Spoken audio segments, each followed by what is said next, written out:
Why is Hex better than Bitcoin? Well, first of all, it's the fundamentals of the code. Fundamentals of the code are better than Bitcoin's fundamentals. The inflation model is better than Bitcoin's inflation model. The staking feature is better than a mining feature. It's new tech versus old tech. It's decentralized versus centralized. Yes, all of those things.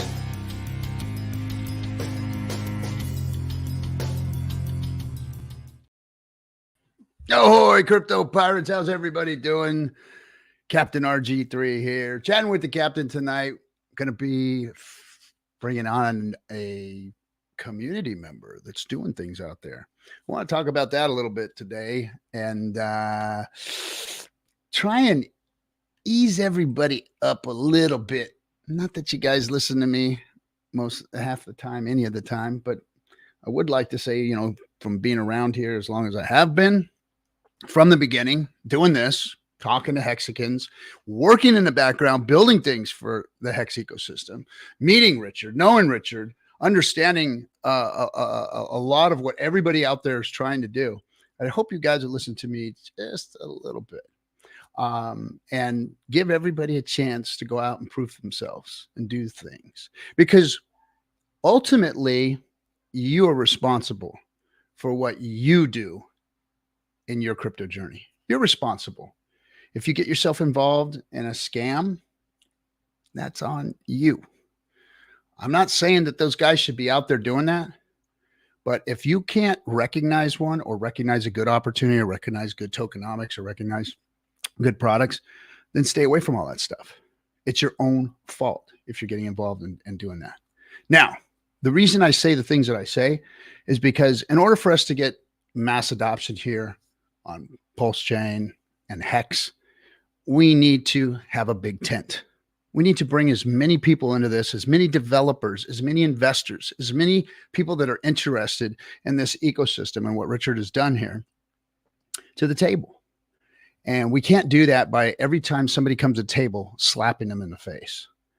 Or every time they do something that looks a little risky or doesn't fit within the perfect narrative of everything that Richard has said, we go in and try and drag them through the mud.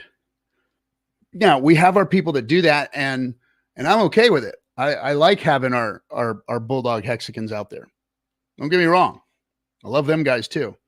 But see, I'm an equal opportunity pirate here. I like all of you guys. The good, the bad, and the ugly. Even those of you who talk shit about me, FUD me, all that kind of stuff. I love you guys too, because you're part of this thing. It takes all that. Sometimes I need to be checked, you know, and some of my detractors do that. Keep me in check. Keep me being better. Keep me being a better version of myself.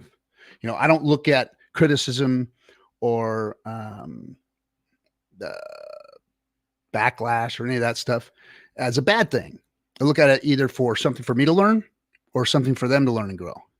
And I'm mature enough that I can say, no, they're wrong. And I can also look at it and go, I may need to adjust. I may not be accurate. I need to change a little bit. So the whole ecosystem, everybody's in it, is valuable to me, good, bad, and ugly. So I want everybody to take a step back and relax and let everybody live and let live. Let's just say that. But be careful. And if you don't know what you're getting yourself into and you're risking too big of bags, or you got yourself over leveraged, shouldn't be doing that. All right. So with that, we're going to bring up our next guest here, Mr. Crypto Knight, who is the well, he's not the founder, but he is the man. I guess he is the man who founded How to Pulse, and also NFT on Pulse, right? Yeah, and there is other products, but like then it's confusing people. So let's stick to what people know, you know? Okay. So you have other protocols out there too, then? Yeah. All right. Well, give us a little bit, since I don't know you real well. I know you've been around. I know your products for sure. Tell us a little bit about your Hex journey, your crypto journey, where you're at, where you were at as far as the Hex launch goes and all that. Okay, so got into crypto when Bitcoin was like, I don't know, like $500 or something like that. so pretty early.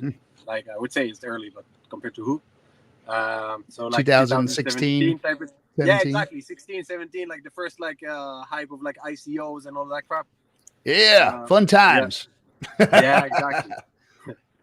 And then after that, crypto was super boring for like 2 years. It looks like a lost cause, right? And then Richard came with this amazing story protocol Hex, which was like such a like light, like when everything was like so bad, and he came up with that. It was one of those tokens that you say like, what if it actually works? You know what I mean? Like you look at it and you say like, what if it actually works? And I fell in love with Hex. I wasn't so let me take a step back. So I think that there's a common denominator with a lot of us early Hexicans that got in early, because you like me, the ICO craze was going on, the pump and dump rooms, the big connect thing was going, all of those things were happening all at once. The cloud mining scams, all that stuff was happening. And when I got into crypto in 14, and I read the white paper, Satoshi's white paper, and I said, oh shoot, man, this is like world changing stuff here. This is going to be great, man. Crypto is going to be good. And then when I got into it, it was like this buck circus, right? And I was like, wait, when is somebody going to go back to the fundamentals? And that's kind of what I saw. Did you see with that, Richard? Like he was going back to the fundamentals. The thing is that I got like to Bitcoin like from some developers, right? So they were like kind of maxing like on Bitcoin. So like nothing is better than that. They said like you don't need anything else. You don't need anything else. And then like Richard came and he was like kind of a maxi, right? But I always looked on Ethereum and I said like, but it doesn't make any sense. Ethereum is like way better. Like I don't care like what you say, it's way better. And then when he started like to lean into Hex, automatically the vibe was like, oh my God, what a scammer. He's doing one of those like ICOs. But everyone that actually took the time and looked into it saw how genius it is. You know what I mean? So this is what bought me. Because in the beginning I said like, oh my God, a scam. It used to be a cool guy, but now like I don't care. And then like you dive into it, and after the big payday, when the massive dump happened, I said like, I'm playing that game 100%. Like I'm going in. And I played the game. Because he always talked about trading is bad. And I love to trade and stuff like that. I'm not saying like I'm the best, but let me give you an example. What does that mean? Like, yeah, you can say like, oh, some people are profitable when they're trading. So let me give an example like what my Hex journey was. Okay. I said I will take the same amount of investing in Hex. I will play the game of the staking ladder, and I will take the same amount and try to trade the crap out of it. See which one wins. After 2 years, Hex demolished me. I'm not saying I didn't make money, but Hex demolished me without doing anything. So respect. Now imagine if you would have not done that and put double into your Hex bag. Exactly. No, listen, I would say trading, it's kind of like, because crypto moves so slow, so you need like something to do, Yes. So if you don't know what to do, you're kind of like getting addicted to the idea of like charts and emotion and stuff like that, and then you're wasting your life. But hands down, holding something that actually you understand, it's much better than anything else. And that's it. It's period. Definitely.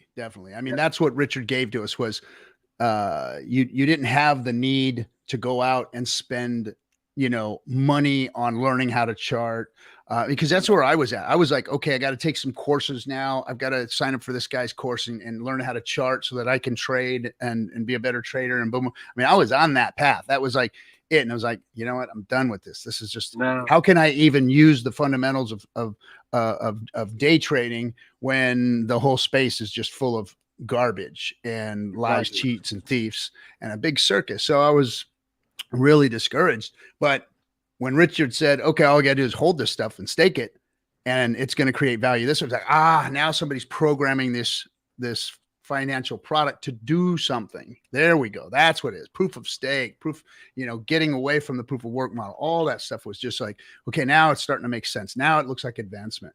So I understand what you're saying, man. I was in the same boat trying. And let me add like to what you're saying. Like with trading, what people don't get, like at the beginning, right?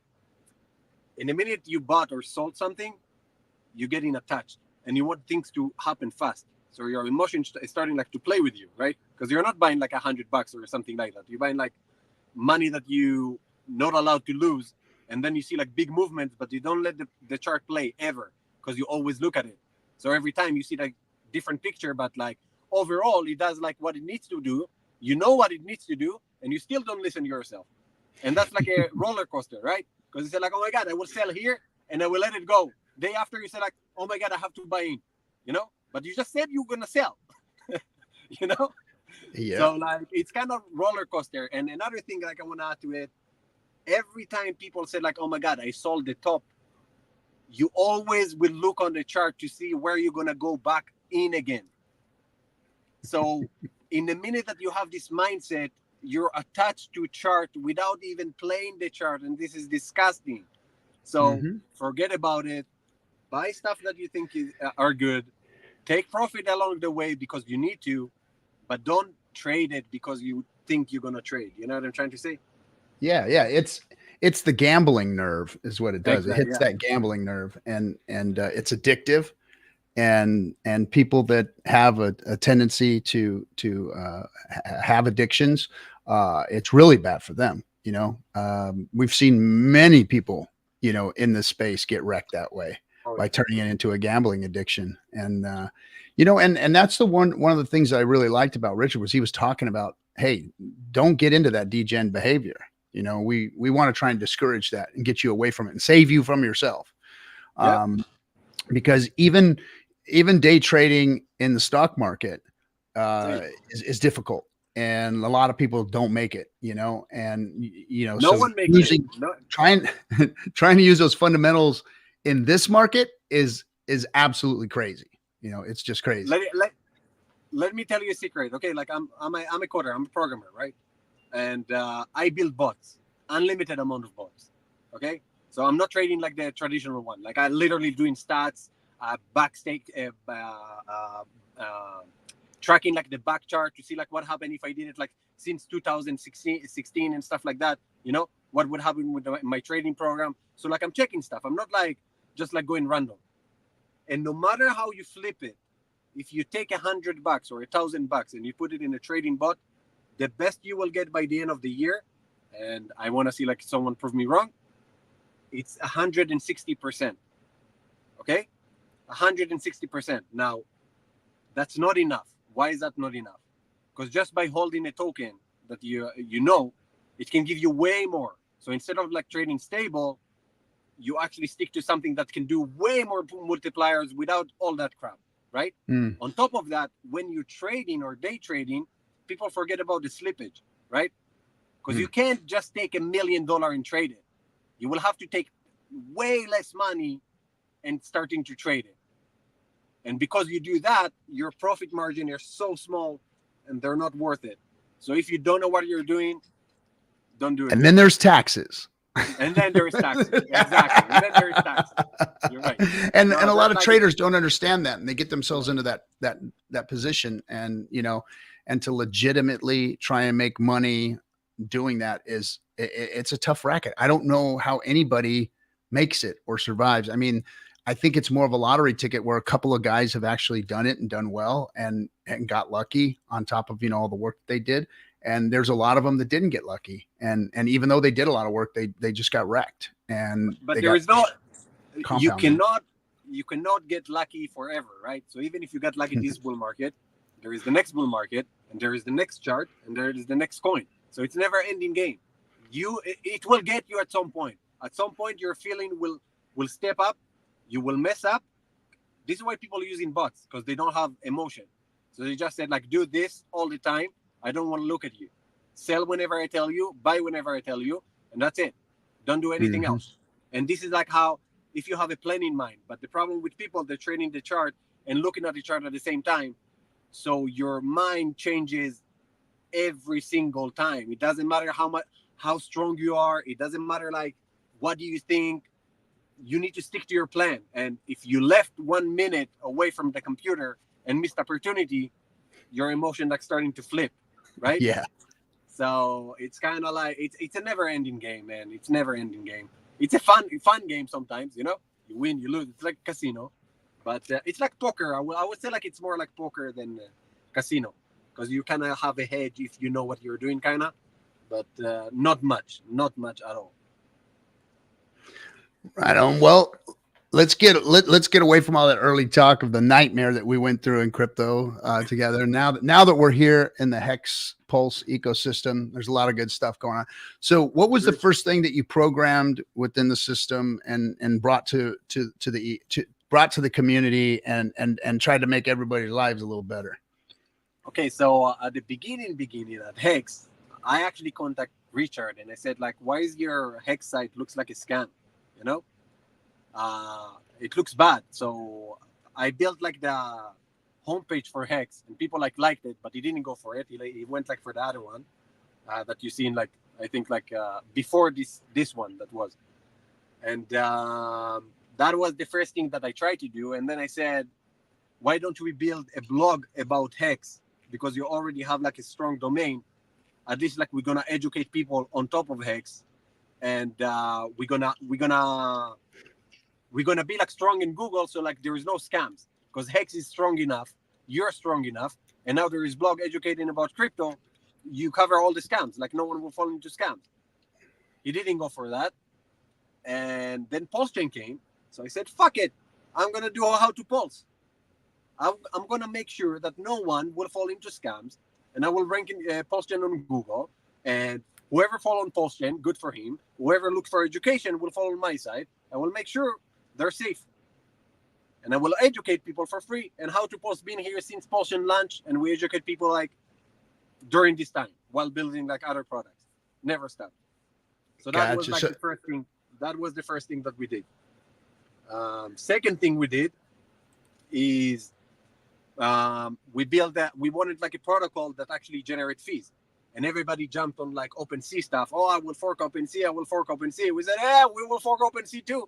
You know, we didn't know what we got into. Let me explain to everybody that wants to freaking fork a marketplace. You cannot fork a marketplace. There is no such a thing. Fork a marketplace. You need to build your own marketplace with your own rules. It's always hybrid. Always. Because isn't OpenSea already somebody else's protocol? They've just basically purchased it or whatever. It's a hybrid. It's a hybrid. It's not decentralized and it's not centralized. It's like there's so many different contracts that cover other contracts that makes everything together as a marketplace. And this is how it goes, right? Because you need to verify everything on blockchain. So if you build it wrong at the beginning, or you reverse everything and you do everything, or you get traction like OpenSea, and then you need to cover up with other contracts. So you're always expanding your own product, but you're plaster on plaster on plaster because you already got a traction. So you need to upgrade your security as you go. But it doesn't mean it's super decentralized, but it does the trick. So we made sure before like we built it, we took like the biggest two, OpenSea and Rarible.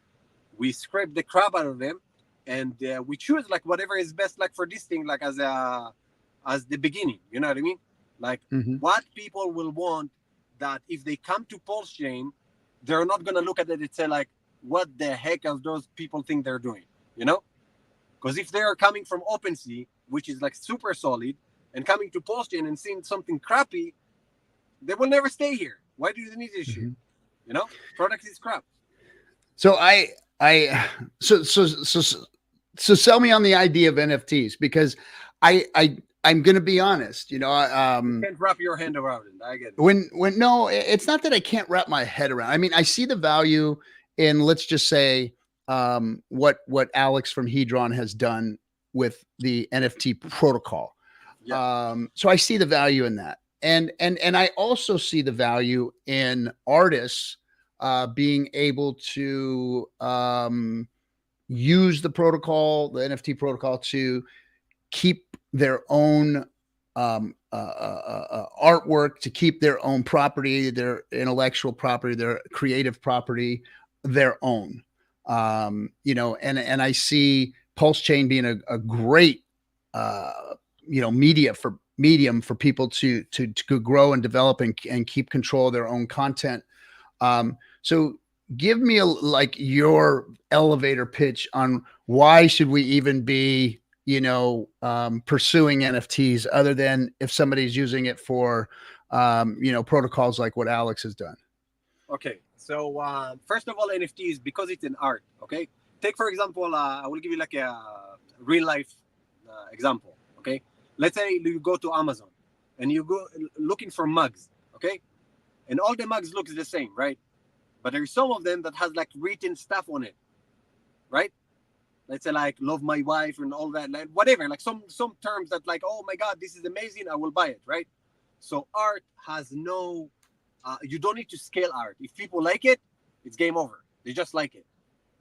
So you don't need to build yourself like from the start up.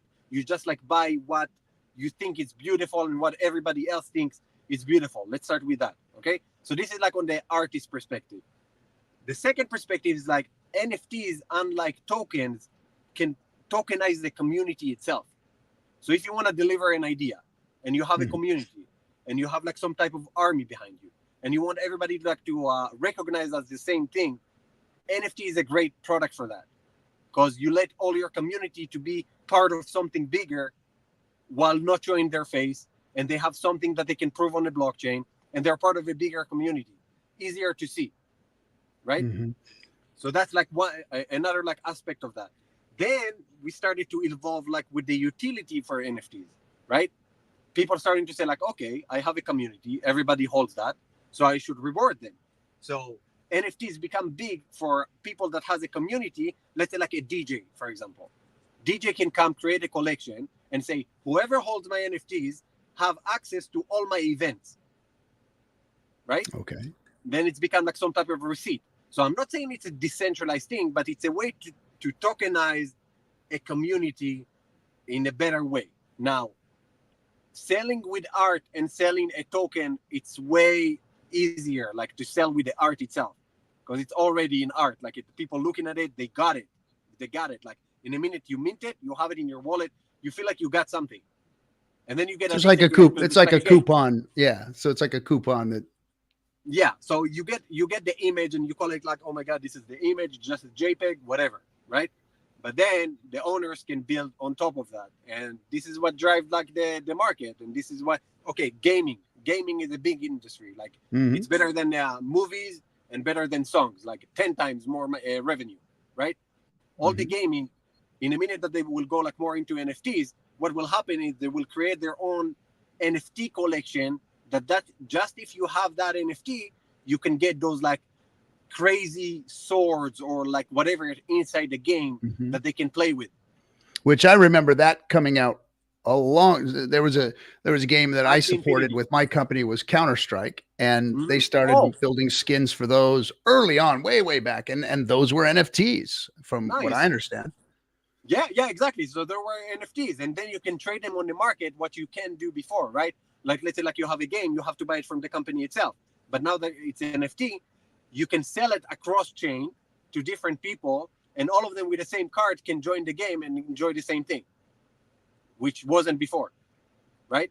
And then there is like the game to earn, like Axie Infinity. So you play, you make money, like whatever like game theory you have.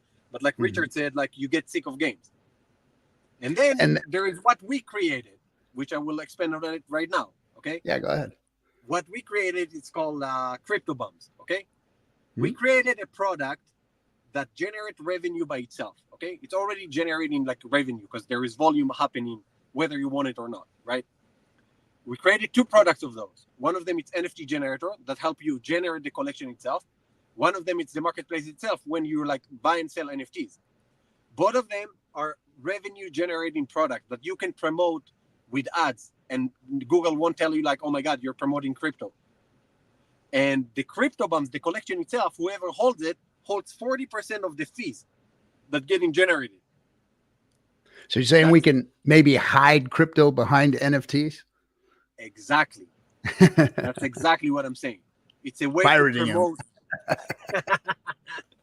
It's exactly that. So NFT generator, because it's a tool. I can promote the crap out of it as much as I want, and no one will tell me anything, because I'm just helping people to provide value. Right now, Why am I so sure about that? And they say like, hey, but there is other NFT generators and stuff like that. If you Google right now NFT generator, you're gonna find my site. I think third or fourth or second, no, not sure. Like on Google globally. All right. If you're gonna Google probably anything related to PulseChain, you're gonna end up on how to Pulse somehow. If you're gonna Google anything related to NFTs on PulseChain, you're gonna end up on NFT on Pulse somehow. Mm-hmm. So all of those coming together to grow the organic growth of PulseChain. Because if PulseChain goes ballistic, we're growing with it. So we will have traffic no matter what. Now, NFT generator, it's a multi-chain thing. It doesn't attract the people inside the ecosystem. It attracts people from Ethereum. It attracts people from Polygon and all of those people. So when they're coming over, we're having like PulseChain as the default. So everybody coming to PulseChain. If you want to choose PulseChain, you're not going to pay fees. Not fees on the chain. No, you're not going to pay fees on the product and stuff like that. Like everything becomes cheaper. So we try to attract all the people from the outside of the ecosystem to come back and see how crazy our tools in PulseChain. That's the one thing that I've enjoyed watching, watching the Tang Gang and watching you guys with your NFT spaces and whatnot. I mean, I'm still not 100% convinced on the NFT craze yet. And here's one of the reasons why. So I have a very close friend that lives by me. We've been in businesses together. We come from the same community. It's very entrepreneurial. Our community is, and I've seen some of his businesses he's been in. Well, he and I both got into crypto about the same time. And at first we were kind of on the same page and Bitcoin and ICOs and stuff. And we'd share information. And then I went in the direction of Hex and he went in the direction of NFTs. And he was traveling the country. He's a public speaker. He's a motivational speaker, whatever, and done very well for himself. But he got into the NFT craze, and I saw a pump. I saw them doing really well for a moment when the NFT craze was going in this last bull run. But then it crashed miserably, and he got really hurt in that one. Versus me, I stayed relatively whole. Because I was in Hex and, Hex treated me well in the bear market because I was an early adopter. I've been okay. And it hasn't destroyed me. Like my friend has been basically destroyed by the NFT situation that just happened. Do you see, because look, when Richard came out, when we first started talking about NFTs, it was, he said serial numbers loosely related to a JPEG that could or could not be hosted on the internet, and I understood that. It was very easy what he said. And I understood, like, yeah, I mean, think about it. And then they said, NFTs cannot be, duplicated, and Richard duplicated everybody's NFTs from Ethereum, so it was just like one slap in the face after another to the NFT community. And so I'm going to be honest, I creep and crawl in all the alleys of the Hexican community, all of the cryptos. I don't speak of them because I don't want anybody taking any advice from me as far as what they're going to trade. I always stick with the solid products.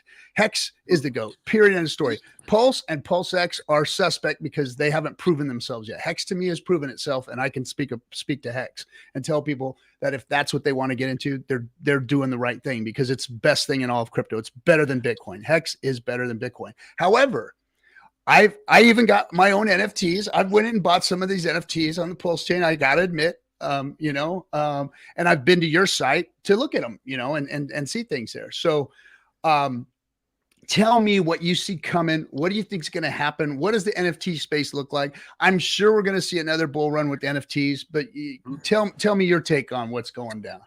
I think what Richard said is 100% true. It's all like whatever people give value to. Right, by the end of the day, people give people value to Hex, and people respect Richard. And Richard is like very well-known person, a smart dude, and already rich. So you feel comfortable buying Hex because like there is way less risk than buying an image that you don't know who created, that maybe or may not like you will be able to sell anyway. So you can lose like much faster with NFTs, right? Because it's non-fungible token. Like you can't sell the whole collection for the same price. It's not the same value. right? So in that scenario, yes, I totally agree. But people value art and stuff like that either way, right? Like games will come up anyway, and volume will come up from that anyway. It will be like tons of scams. I mean, The way just a I see it, Pokemon card being worth $100,000 to me is like, okay, people no, have no, lost their fucking minds. but this is yeah, this is how it starts. You know what I mean? This is how it starts until people starting to be innovative with this. You know, until you starting like to actually token. For example, if you have a token, how are you gonna promote it? You can promote it, but if you had like the idea of like let's say the WhatsApp NFT, for example, right? You wrap it, you put it on a marketplace that has like tons of volume. Automatically, you grow up your users like dramatically because you're promoting in another platform that lets you promote it, right? So Okay. if it's just like another tool to grow the industry, and people will come up like with very creative ways to actually generate stuff. And I think the crypto bombs, like what the collection that we created, actually makes sense because first of all, it pick up volume because you see people trading. There is always will be like another collection that will come up with, and those things generating passive income. So they have some type of utility. So in a minute that you see NFT with a utility, me personally, I would lean into that more and the story and the backstory than just buying a collection just because whatever. But there's the other aspect of that I will buy a collection because I respect the artist and I know how much work he put into it and I see the value. It looks beautiful, you know? I will support this thing no matter what. And this is how I see it. Like this is overall. Like I don't think Richard is wrong. I don't think NFT is going anywhere. People will find what to do with them. But you And still know that people are going to buy them because they want to. You know, numbers going to go just like people are going to buy bullshit cryptos out there and pump the market. Yeah, exactly. Because like obviously they're buying Dogecoin. PLS on the native, like to buy PLS, it's like no brainer, right? It's a native token of a chain, has like a track record. Richard created it. It's like no freaking brainer. Like I will buy PLS any day, anytime, and all my gains will go to PLS because I will want to compare how much PLS I made with those assets compared to what I have right now, right? Instead of just holding PLS. And that will be the game of this bull market. How much PLS can you make? That's my opinion. So with NFTs, it's like degen on steroids. Those things can go up. Yeah. It's literally that because like with PRCs or ERCs, you buy the token and you wait a month to get like 100%. If you get 100% and didn't go 100% in your other direction, right? With NFTs, you buy it, day later you see it like double the price. You're like, what the fuck just happened? You know? So people play that game. They see the opportunity. Tons of people will lose. But if you dive into it, you will see like a lot of interesting projects coming up with that. And yeah. I think it's more fun than tokens and more fun than trading, actually. Yeah, I mean, I was actually one of the first Hex NFTs with Hex Toys. He made a toy of me, an image of me, and turned it into an NFT. And I've got some of those NFTs that he gave to me. So that was like my first NFT was actually a toy of myself. And I thought, okay, that's interesting. What does it mean? And then he put it like he kind of gamified it. And he said, okay, once I sell all these NFTs, then I'll actually make the toy and distribute the toys and trade that for the people that, trade the NFT back or whatever. And I was like, oh, okay, that makes sense. It's kind of cool. But what I see happening right now, and maybe you can elaborate on this, is that because true DeFi is here, and I'll give an example of what happened that kind of opened my eyes to it. I know that Richard created true DeFi, with Pulse and PulseX and Hex being the token on it that acts as a store of value. I think that the marketplace now for crypto has just kind of like infinitely expanded. We had a situation where, and I had her on my show. Her name is Victoria. She's with Rogue Bunnies.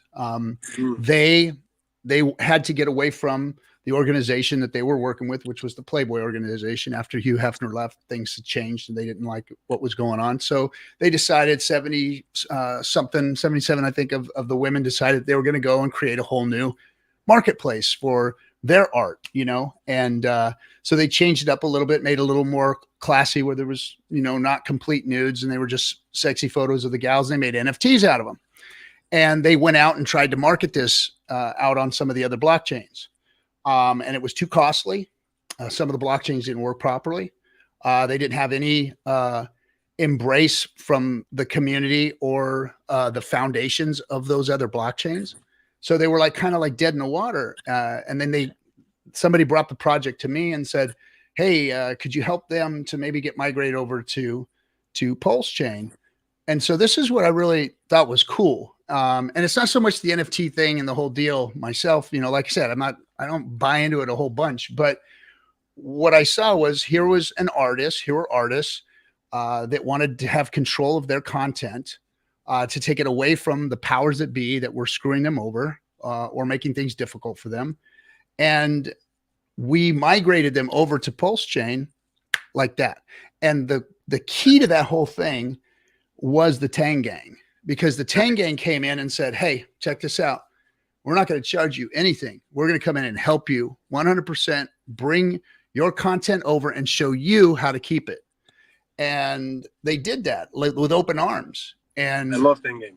And Gooey, came in and wrapped his arms around them and said, hey, let me show you. I'm going to give you all my IP and show you how to do it.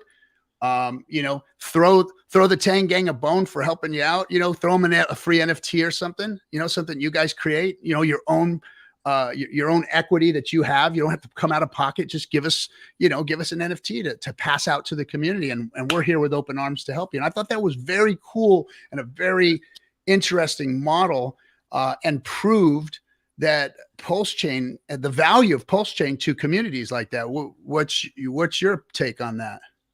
I think, first of all, Tang Gang, shout out to Tang Gang, everybody that in Tang Gang, they're doing fantastic, amazing job. They love what they do. Let's start with that. They love what they do, so they will never stop. Second, Yes. they're educating people in spaces, very friendly. They're not scared to call people out, literally. If you're doing something stupid, they will call you out. Very talented people, from all types. If it's developers, artists, videographers, Yep. meme creators, very entertaining as well. So very different vibe to the whole ecosystem to begin with. Easier to create relationship with them too, because they're very easygoing. And I will tell you something that we did, for example, with NFT on Pulse, we wanted to onboard people, right? And what about people that don't have funds or don't have PLS right now, and they don't know how to access, right? So we added a feature on NFT on Pulse where, other than connecting your wallet and creating some art, you don't need any gas fees. So in the minute that this thing gets sold, you already onboarded this guy. So they can try the platform and try PulseChain without spending a penny and see what's going on there. And the minute that they have a collection, they need to talk to somebody. And if they create it on PulseChain, where do you think they're going? To the Tang Gang. You know what I mean? Exactly. So it's kind of listen, I think PulseChain will grow, and if they keep that way, bull market will be really fun, really fun. Because I don't see it in the other Hex community, the same vibe. You know what I mean? When you go there, you feel kind of safe. You're kind of oh my God, amazing vibe. Everybody trying to help everybody. No one's biting anyone. Everybody respect everybody's project. Who doesn't want to be there? You know what I mean?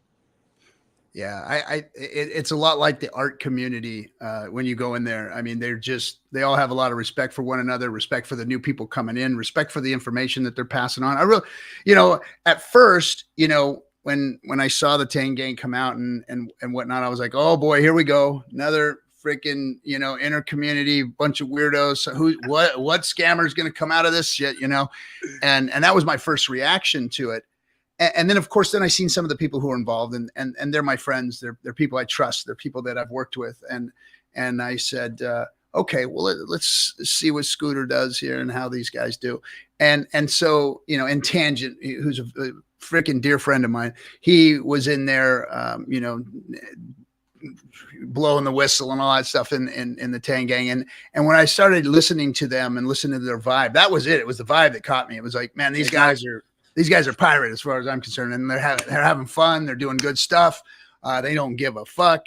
And they're just going to keep doing it and make it as bright and as cool as possible to make it welcoming. And I liked that vibe. Yeah. Now, again, like I said, I didn't believe or trust in the whole NFT thing like it was something that's going to be special, but they were onboarding and they were showing community development, and they were showing an embracement of outsiders coming in, and that's I think that of all things, we should be able to take as the Hex community a page out of their book and start to act more like them. I think that they are one of the most vibrant I agree with that 100%. communities. Come welcome people, even if it's not your coin. Just like bring them on as they are, even if they're freaking scammers or whatever. They will learn about the good things as they go. You know, They don't want to listen, but you don't need to shut them down. You don't need to say like mine is better. You know, you need to embrace it. Say like, come over, come check it out, and after you finish playing, come look on legit products. You know. And I don't know how long you were around Hex in the beginning, but I want to remind everybody that when Trayvon from BitConnect came to the Hex community, Trayvon's an OG. Trayvon was in the early, before Hex days, chat rooms. He was in the Telegram rooms, and he was shilling his Hourglass games. And the whole community was like outraged that Trayvon was in there. And Richard literally, I mean, he came, and you could go check out the streams. And he said, hey guys, look, this guy's turning things around. You know, he got a raw deal, got himself mixed up into some stuff, did some bad things. He's actually showing that you could do something on Hex. And it was an Hourglass game. I mean, of all things, it's a freaking straight up Ponzi scheme, right? And Richard said, give him a chance. If you want to go play this stupid games, you know, go ahead. It's up to you. But he's actually bringing adoption and bringing awareness to Hex, just like his outrage marketing did, just like the scam website did. All of those things brought attention and brought people in to actually take a look at it and see what you and I saw, you know, was like, Richard's really doing something here. Yeah. He's got this facade going on of, you know, all of this circus, like the real crypto circus is here in his coin. But when you look at the fundamentals, when you look at who Richard really is deep down, you go, oh, wait a second. Exactly. There's more here to this circus than what meets the eye. And that brought adoption and brought people. And he supported Trayvon in the beginning. And I want everybody to remember that. And I'm not going to say that he may now or whatever, or they didn't have a, you know, splitting off, or he didn't like some of the stuff he did or whatever. I'm not saying that. But what I'm saying is Richard said, hey, let Scooter swim. Let's see what he does. Let's watch, you know, give the guy a chance. And I think, and if you don't like it or you don't trust it, don't get involved. Don't touch it. And definitely don't put all your money in something like that, you know, that he's got going on. So, you know, and that's what I like about crypto is that, you know, we don't have a bunch of whiny ass little bitches. I mean, we do, but the general consensus should be you are responsible for yourself, not 100%. Your keys, not your coins. And you are responsible for your own investments and what you do. And if you're out there getting involved in scams, getting involved with scammers, then you haven't done your own research. You haven't done your due diligence. Yeah. And first of all, like, don't risk more than you can afford to lose, like, on anything. And anything new that you want to touch or thinking about touching, just open a new browser, new wallet, put some money there, see what's going on. You know, you don't need to FOMO into anything. FOMO never helps. And on top of that, like what you're saying, like with Trayvon and scammers, that thing will never work if the product behind Richard wasn't solid. Because Richard's so sure about his product and what he built that it's fantastic to bring scammers. They know how to promote. You know what I mean? Yeah, like they know how to promote. People to promote. So, and they'll make Rube Goldberg machines and stuff that'll actually promote your token or make your token more valuable. Yeah, no, Richard is brilliant marketer, man. No one can compete with him. Like in terms of like I don't want anyone to lead this community other than him. You know what I mean? Yeah, and Uh, not in this space. I mean, nobody's been able to do the things that he's done. Um, prove people wrong like he's proved them wrong. I mean, yeah, the irony of like I don't understand why everybody in crypto isn't like, holy smokes, this guy has called the top of the markets. He's right. predicted that 4 men would go to jail, and all of those men, he streamed with them, and they said he was going to jail. He's free. They're all in orange jumpsuits. I mean, it's like mind blowing. It's like the guy knows what he's doing, knows what was coming, and called it. And they're the ones that are sitting there in jail, and He's very good debater. Like it doesn't matter like what people think about him. The way he deliver a topic or like debate a topic is so unbelievable that how you're not gonna put your money on this guy, even if he's fucking wrong, he will sell you on it. You know what I mean? So why wouldn't you want to put your money with him? You know what I mean? It's crazy. Yeah, I mean, and we need more people like that in the space. Somebody, Michael, thanks for saying that. I wanted to bring that up. I saw a video today with Charles Hoskinson. Now, I haven't thought much of old Charlie myself. I think that he kind of bitched out a little bit. He didn't produce what he said he was going to produce. He made a lot of promises to his community, and I think that he wore them out, and he should have delivered a long time ago. However, I've been watching him speak lately, and over the last year, he's kind of like, I don't know, he's got a backbone or some spine. And today, I saw him bitch slap, the SEC and everybody, and it was really good. It was almost like he's taking some pages out of the Hexican book here, because he said some things with some language and got into the face of the regulatory. With a little bit of passion. And I loved seeing that. Again, not like I think very highly of the guy, but it's nice to see the space waking up a little bit and kind of echoing the spirit of the Hexican and Richard Hart, because it was Richard that made it safe for all of us to be who we are. A lot of us streamers in this system and a lot of the Hex OGs we voice our opinions, and we jump on people who say the wrong things or disparage us or Richard or anything, and say, no, we're not going to let you do that. We're not going to let you maxis try and take over this space anymore. You guys have been wrong. We've been right. And we need to prove that to everybody and quit letting you guys run over everyone, and I like that.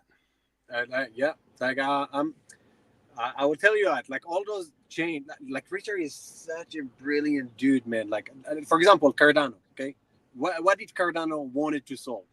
You know what they wanted to solve?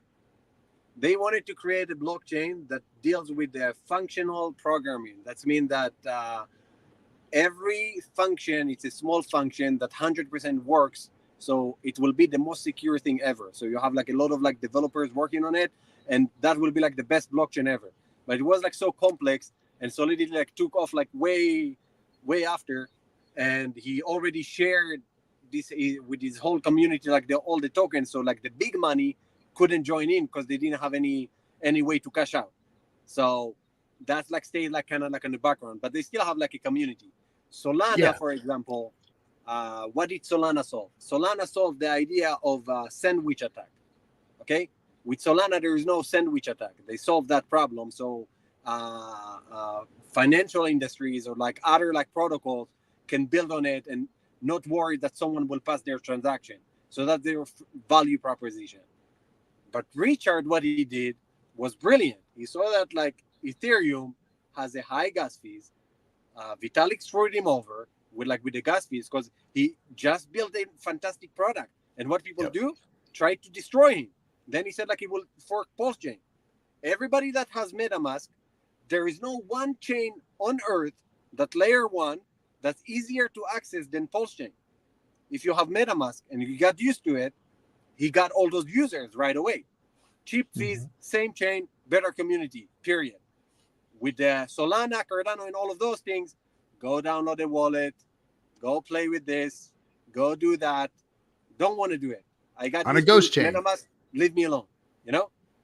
And tell you the truth, other than Ethereum and maybe a little bit BNB, a little bit Polygon, but PulseChain is like my main thing forever. Like, no touching shit. Yeah, I mean it's the only, well, it is the most decentralized L1 to exist. I mean, Exactly. Yeah. I agree. And it will get better. It will get better, and will get better. Oh, like I'm not worried about that. I mean, look, we're not even a year old, and there's 50,000 plus validators out there. I mean, that is insane. And it's simple. Look, I am by no means a tech guy. That is for sure. But I called up David Fetter. I said, hey, David, you know, when I read the Bitcoin white paper, I always wanted to be a Bitcoin miner. I always wanted to be part of the system. I always wanted to be part of the validation of the blockchain. And I thought that was the coolest thing ever, that it was decentralized. Forget the banks. I'm actually running something here. I'm mining this crypto and helping keep the ledger and all that. And when I saw what it was, you know, I wanted to buy a miner back in the day. You know, they were like $4,000 for the first ASICs that came out, and then by the time you get it, it took 8 months to get the damn thing, and it was worthless by then. I mean, it was a joke. And now, and even Richard tweeted today, you see that like there's two companies like Bitmain and what's the other one? They control the pools, right? DCG or whatever. They're the ones that own 51% plus of the pools, you know. And Richard even showed, look what an attack can look like. All they have to do is get like a court order cease and desist, and boom, boom, boom, there's a 51% attack, right? No, yeah, like with Bitcoin, you know, like my friend joined Bitcoin like very early, and he believed in Bitcoin. He's a developer and everything, and he spent $500,000 on a mining rig just to mine one Bitcoin, to know for sure that he's not falling into scam. You know what I mean? Like he wanted to see one Bitcoin get mined by his own, you know, like we did with his code. And wow. Yeah, so I'm telling you, Bitcoin is not going anywhere. Bitcoin is good. Ethereum is not going anywhere. PulseChain is not going anywhere. Anything, like, nothing is going anywhere, man. Like we're just growing. Like there is nothing that you can put. I don't know. And with as easy it is to participate now. Like I said, when I called David, I had no clue how to validate what I needed to do. And, you know, and I bought the equipment. It wasn't very expensive. It was, you know, less and, you know, half the price of what Bitcoin miner would have cost me, you know, 10 years ago. And I put it in the house, plugged it in. He called me. We swapped some code, set it all up, and boom, I just started setting up, you know, validators, you know, and it's like, okay, just like an Ethereum miner, 32 million, and just wham, all of a sudden I was a validator with multiple validators on my machine, and it's not taking up electricity. I got a little battery backup on everything, and you know, so you have the device on you. Like for people that want to try it and get familiar with that, you don't need to spend a lot of money. You can go to AWS, like Amazon, buy a server, and do exactly the same thing. Yes, it's centralized, but at least like you learn. You know what I mean? So you don't need to be cakey with machines and everything. But in a minute that you touch it a little bit, you want something else. You want something more comfortable, or save on fees, or save on this. And then you started doing what you just did. So Gamma doing a great job educating people about that. David Feather, like you said, like helping like people to do that. Yeah, there's another project. Community, man. We have amazing community. Yeah, there's another project out there called Project Pi that I met these guys in Atlanta, and they've literally built validators out of Raspberry Pis, and these very small, inexpensive units that you can run. And they were running PulseChain validators on them there at the blockchain center when I went. It was very cool to see, and like they were trying to create one that they can, you know, do on solar power, that they can just run it off of solar power, you know. And I was like, oh, this is cool, man. This is very cool. Really cool. And to see how decentralized it's becoming, you know, with 50,000 plus. Could you imagine where we're going to be in, you know, 5 years? You know, how That's what I'm telling decentralized it's going to people. be. That's what I always tell people. Like, we already suffered for so long. What do you think the next 5 years or 3 years would look like? You know what I mean? Yeah, Like, what? We're gonna keep going down? We're not going down. Inflation will go. it's getting Inflation better. will push you up like by default. The products are proving themselves and getting better, even though we're in a horrible bear market, even though everything seems down, even though we're down below sack rate. That doesn't mean things are getting worse. The products are actually getting better and proving themselves and doing what they said they were going to do and being better than anything else out there. I mean, these things are going to take off. Hex, Pulse, You, PulseX are going to take off because everybody is going to see better crypto when they get involved with them. That's bottom line. my winner, hands down, for this bull market is PLS. I don't care about like anything else. Like, PLS is my winner, like, for this bull market. And I will tell you why. Every time people ask me like, oh, what should I buy and stuff, right? I'm looking at PLS like an app store. The more application built on app store, the more fees Apple makes, right? The more application built on PulseChain, the easier it is to promote PulseChain. The more fees it will make, the more people use it. You give it utility by default. So all you need is builders. It's already there. Well, it's the pipe. It's the pipeline for things Yeah, to travel native on and asset. use. That's where the money's made. Amazon doesn't make the products; they're the pipeline, Exactly. and that's where the money is made. So And this is right why on. we need Hey, the product that generate fees. You know what I mean? NFT yeah, marketplace generate fees, NFT generate fees. And the crypto bums, I don't know if I told you or not, but there is a game theory behind them too. Um, they're the same game theory as like the WhatsApp, that if you claim your fees, this NFT cannot be claimed anymore and everybody else gets shared. So the NFT itself is deflationary. gotcha. Pretty sick, right? Like, it's pretty cool idea. So now, because you based a product based on revenue and it's on PulseChain and it's crypto, I don't know, man. It sounds very interesting, even if it's NFT. Oh, there's so much game theory going on behind the scenes. I just got off a call with some alpha freaking geniuses that are working on things on PulseChain right now because the fees are so low to build everything because of the game theory that's going on with all. I mean, crypto has no clue what's going on over here in the No, Hexican community. no, They they don't don't. get it. Like we are blowing things away in the bear market. Like the stuff Yep. that is happening right now behind the scenes and right in front of everybody, there are protocols being built that are just compounding on top of compounding freaking yield and leveraging and all being programmed into itself and being able to do it because they have a decentralized and damn near feeless L1 to build on. I mean, it's just things are getting better and better and wilder. And I'm telling you, before crypto understands what's happening over here on PulseChain, there's going to be some very, very wealthy Hexicans already, gamed the system. 100%. Listen, like, you know, the main question is always when, not if. Everybody There you said go. like, you know what I mean? So like, we don't know when it's gonna happen, but we know it will. So all you need to do, if you have this vision in mind, keep pushing. It will happen. You know what I mean? Yeah. That's what you We've need to do. already won. We just got to wait for everybody to catch up to us. That's what's Exactly. really going on. That's what I think as well. I think the next 5 years or whatever like will be like very exciting. It On is. top of that, like when Richard like actually win the case or cease and desist or whatever the heck will happen with that, that would be a game changer as well. It's no brainer to get PLS right now or whatever like other tokens that Richard created, because your first target is the sacrifice level. Like Yeah. right away. You're a new person. There you go. You have opportunity. Yep. You didn't Like right away. miss out on anything. Exactly. So like, what are you crying about? Like, what are you scared about? Like, you have opportunity exactly like everybody else. Everybody ate shit for now. For 2 years. Yeah. But listen, like when Richard came with the sacrifice thing, it was some type of statement. It wasn't like the idea of like, oh my god, I will make everybody rich and stuff. It was some type of statement.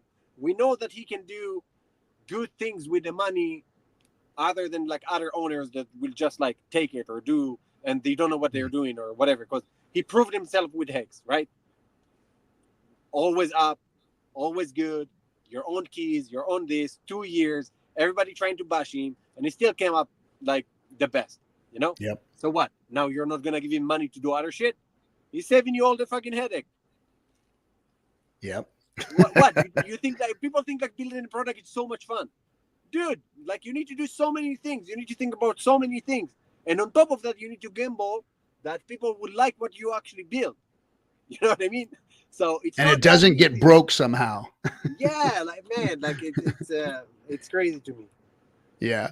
All right, my man. Well, we've been going for an hour. You got anything last you want to say? We've got all your links and everything down below in the description. Anything else you want to say, promote? First of all, I appreciate like the interview. It was really fun.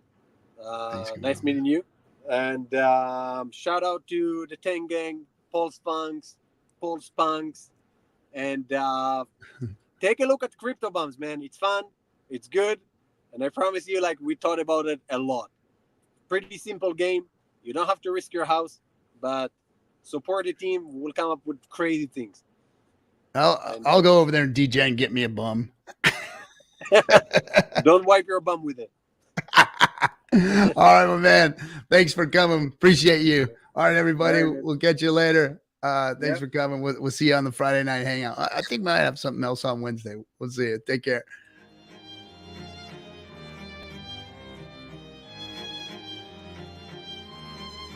Why is Hex better than Bitcoin? Well, first of all, it's the fundamentals of the code. Fundamentals of code are better than Bitcoin's fundamentals.